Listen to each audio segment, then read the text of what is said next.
Hi everyone, welcome back. I'm Di, and today I'm bringing you my July wrap-up full of all of the manga that I read in the month of July. So I did end up reading quite a bit of manga again in the month of July, but I did meet my novel's goal for the month, so that's a good thing. Anyway, let's just get into it because there are a lot of titles I need to talk about. So the first volume of manga I read in July, I already talked about in my June wrap-up, and it was Blue Exorcist Volume 12. The only reason why I ended up talking about this one in my June wrap-up was because I ended up reading Volume 11 in June, so I decided to just put them together and talk about them at the same time. But yeah, I'm really enjoying Blue Exorcist, and for those of you who don't know, it's about Rin, who discovers that he's the son of Satan, and after his foster father is killed at the hands of Satan, he vows to become the very best exorcist and defeat Satan no matter what it takes. These events lead him to the True Cross Academy, where he starts his training to become said exorcist, but things aren't as easy as he thought they would be, especially because he has to hide the fact that he has demonic blood in him from his classmates. So yeah, I'm borrowing that one from my library, and I think I'm really wanting to add that title to my collection. But like I said, we're borrowing it from the library for now, and I'm really enjoying it. So the next 3 volumes I read were all omnibus volumes of Wotakoi, Love is Hard for Otaku by Fujita. I read omnibus volumes 1, 2, and 3. This one follows 2 childhood friends who meet up later in life as they happen to be working for the same company. Both of them have a hard time dating because they find that their significant others don't quite understand their hobby. So one of them decides to suggest that they start a relationship of convenience, since they both understand each other's hobbies and support each other. So this follows that couple. Then they meet another couple at the office who also like the same types of things. And then one of the characters' brothers kind of gets involved in gaming and meets someone else, and it's kind of a story that revolves around these 6 people right now, and gaming and BL manga and cosplay. And I have to admit that the first volume, or the omnibus, really didn't grab my attention. I don't know what it was about it, but I didn't know if I wanted to continue with the series after reading that first omnibus. So I did end up trying to watch the anime, because sometimes I find, for me, that if I'm having a hard time connecting with a manga, watching an anime helps. I don't know what it is about it, maybe seeing the characters in action or seeing it play out on screen just helps me connect better, or maybe understand the story a little bit more.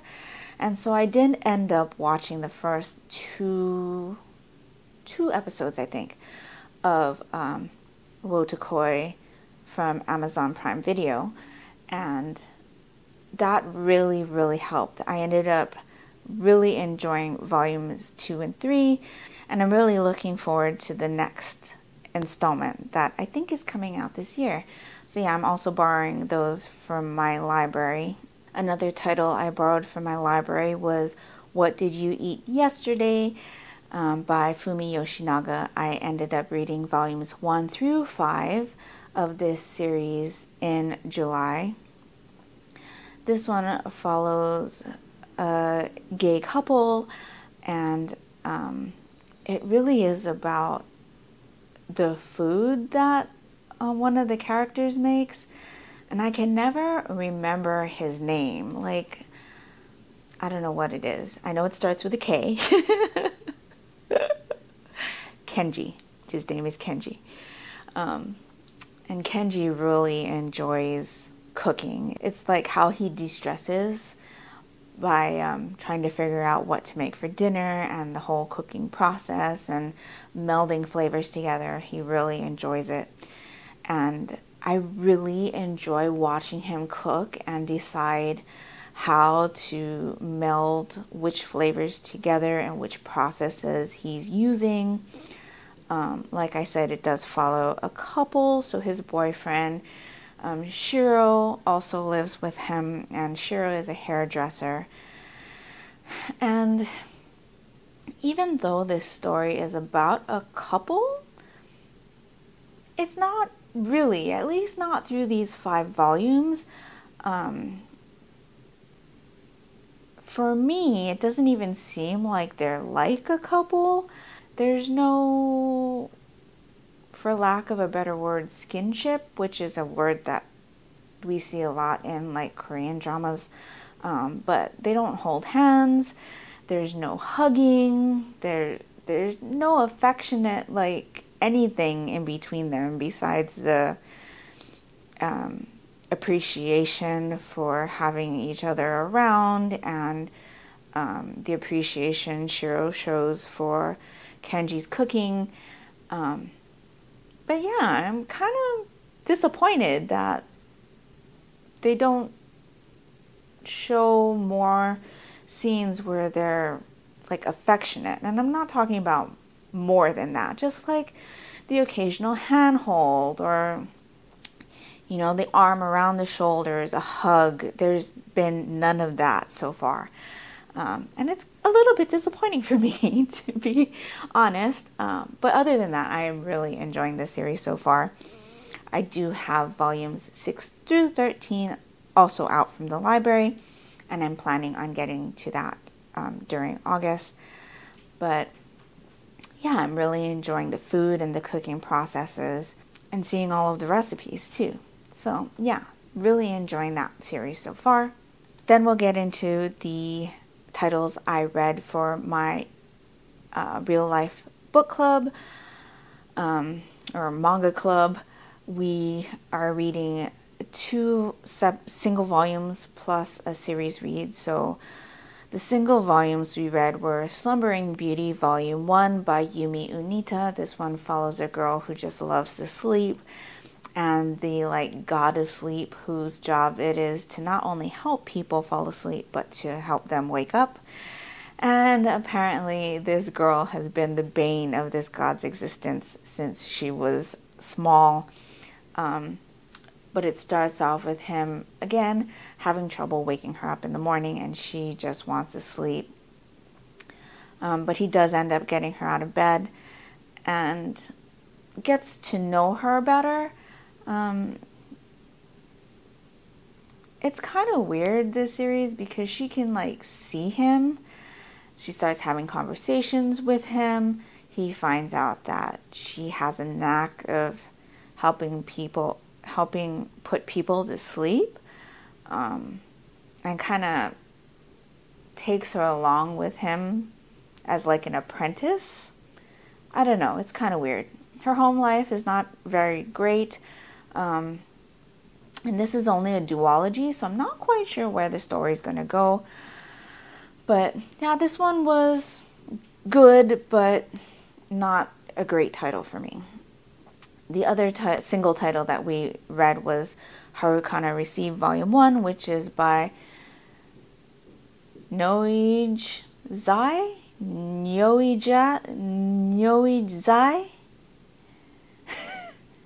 Probably saying that wrong. This one follows Haruka, who goes to live with her cousin, Kanata, and Kanata lives in an area where it's really close to the beach, and Haruka really enjoys sports, and she starts getting interested in beach volleyball, not knowing that Kanata used to play beach volleyball. She kind of has a complex about it now. She used to play with a teammate, and Kanata is pretty short, which is kind of a not great thing when you need that height to play beach volleyball. It gives you an advantage, I guess. But Haruka is tall, and she really wants to learn how to play beach volleyball. And she sees a team of girls playing and kind of drags Kanata to play with her as her teammate, not knowing that one of the other girls on the team that she set up this game with is Kanata's old teammate. So there's a little bit of discomfort there, but Haruka is really positive about the whole thing. She kind of pulls Kanata out of her shell and makes her want to play again. And I did watch the first couple episodes of this anime way before we read this volume, but I think I enjoyed this second approach to this story more. For me, I think having watched it before I started reading it helped me again see the story better. I wasn't too interested in the anime, but I think I will be continuing with this series. This first volume does go past those first 2 episodes that I watched, and it got more interesting for me. So yeah, I really did enjoy this read of Haruka Receive. Then we continued with our read through of Ouran High School Host Club. This one's about Haruhi, who, while looking for a place to study, ends up finding the host club, and something happens where she ends up having to join them to pay back a debt after breaking a very, very expensive vase. And so we are up to volume 4. We read volumes 3 and 4 in June. And yeah, I'm really enjoying it still. This is a second read through for me. We have watched the anime, and we're still in the story where the anime takes place. So yeah, still really enjoying that one. Nothing really deep to say about my read of those volumes. And then I borrowed volumes 17, 18, 19, and 20 of Noragami by Adachi Toka. Technically, volume 17 and 18 are a reread for me, but when we tried to read volume 19 last year when it came out after a long hiatus, we couldn't remember what happened before. So we borrowed 17 and 18 so that we could refresh our memory. And this one follows Yato, who is a very minor god who starts off in this series just doing any kind of job for a nickel, if I remember correctly, or a very small amount of money. Because in this world, if people don't remember you as a god, you kind of just disappear. And so to help him have people remember him, he does these little jobs like find my dog, rescue my cat, types of little odd jobs. At the beginning of this series, while he's doing these odd jobs, he meets a girl named Hyori, and she's different because after an accident, her spirit kind of can separate from her body, and she's able to cross the divide, I think that's how they explain it, between the living and the dead, so she can see demons and spirits and things like that. But at this point in the series, there's a whole bunch of stuff happening, and there was just a big battle that finished in volume 19, I think. And it's just really exciting. Even after not reading it for a while, it just still interests me what is going on with all of these gods and the friendships and the relationships and what people would go through to protect others in this story. Is just so interesting. The story is amazing, and I can't wait to read more from this series. So yeah, still really enjoying Noragami. And then I started reading Fire Force by Atsushi Okubo. You probably all know that there's an anime adaptation out. And I started watching the anime and really enjoyed it. And I had gotten a digital copy of some of the volumes of this series. And so I decided to read the first volume after seeing the first 2 episodes of the anime. And it's very close to the manga the adaptation is. I'm really enjoying it. I did watch Soul Eater, which is also done by the same mangaka, a few years ago, and really enjoyed that as well, though I have not read the manga of that series. Fire Force follows Shinra, who at the beginning of this series is like starting his first day at this special firehouse. And in this world, people spontaneously combust, and they don't necessarily just combust like you'd think of in like real life, but they become inflamed and like turn into demons. And these special firehouses not only help put out the fires that occur because these people combust and burn down the things that are around them, but they also help the person that combusts move on to the afterlife, I guess, for a want of a better phrase. Some of them have special abilities, like Shinra does. He has flames that he can shoot out of his feet that make him run really fast. And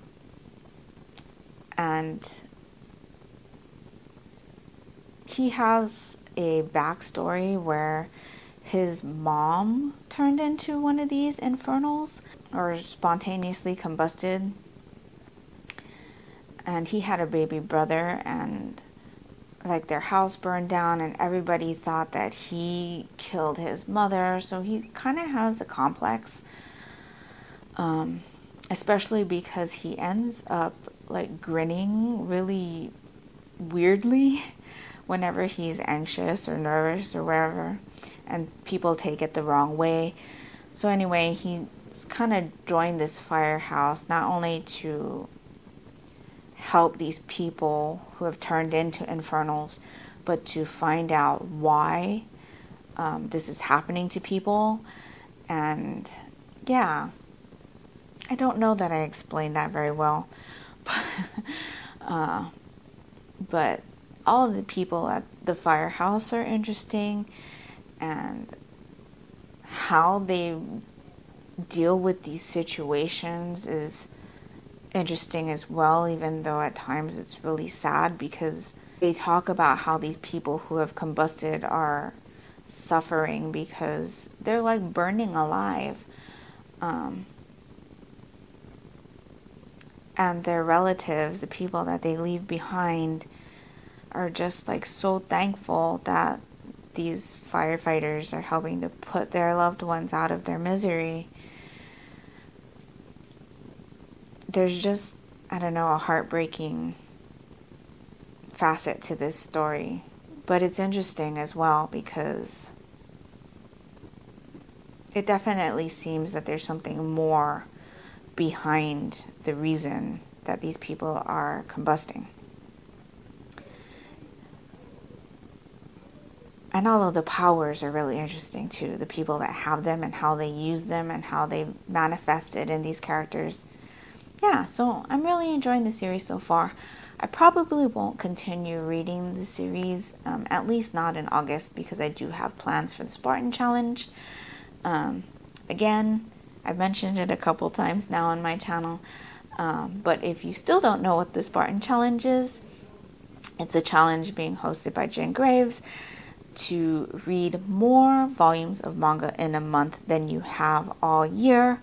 For me, that number is 41 volumes. I have to read 41 volumes in the month of August, because I read 40 volumes in April during the Lohali 30 for 30 challenge, which is the most number of manga I've read in a month this year. So 41 is the number that I am trying to get to in August. I already have plans on which series I want to read to get to that number, so I don't think more Fire Force is in the cards for me in August. But who knows, we'll see. I'm definitely a person who likes to not stick to what I plan on reading. And I'm very much a mood reader, so whatever I feel like reading is what I will read at that time. So we'll see. But yeah, definitely look forward to more manga volumes being read in August.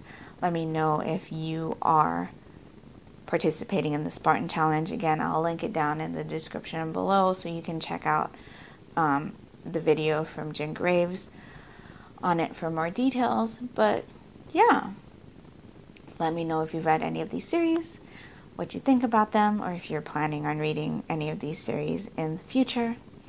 I hope you're all doing great, and until next time, take care and smile always. Bye.